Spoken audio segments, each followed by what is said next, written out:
Hi everyone, আসসালামু আলাইকুম। একে আফরিনস কিচেন থেকে আমি আফরিন খাদিজা। আশা করি সবাই ভালো আছেন। আজকে দুপুরে খাবারে আমি রাখছি বেগুন ভর্তা এবং লাউ দিয়ে মাছ রান্না করছে, আর এখানে 2 টুকরো লেবু রাখছি। সবচেয়ে বড় কথা হলো আমার অনেক দিন ধরে ইচ্ছে করতেছিল বেগুন ভর্তা দিয়ে ভাত খাবো।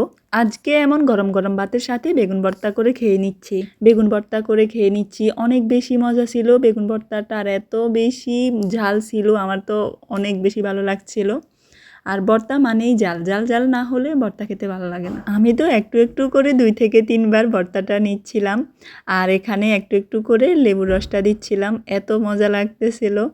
আমি জানি না কার কেমন লাগে, তবে বেগুন ভর্তাটা সত্যি অনেক বেশি অসাধারণ। সবচাইতে বড় কথা হলো আমার বেগুনগুলো হচ্ছে আমাদের বাগানের গাছ থেকে একদম ছিঁড়ে এনে ফ্রেশ বেগুন আমি ফুরিয়ে ভর্তাটা করছি। মাছের ফেটি খেতে আমার বরাবরই অনেক বেশি পছন্দ, তো মাছের একটা ফেটি নিছি, আর এখানে 2 টুকরো মাত্র লাউ নিছি। আমার ভর্তাটা এতটাই ভালো লাগছিল, সবজি নেওয়ার কোনো প্রয়োজনই ছিল না। আমি সবজি নিছি 2 টুকরো, তার মাঝে আরও ভর্তা নিচ্ছিলাম।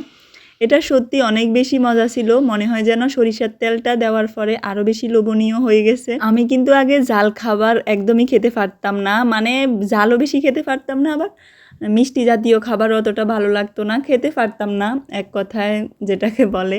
কিন্তু ইদানিং যত বয়স বাড়তেছে আমার ঝাল জাতীয় খাবার খেতে আস্তে আস্তে টুকটাক পছন্দ করতেছি।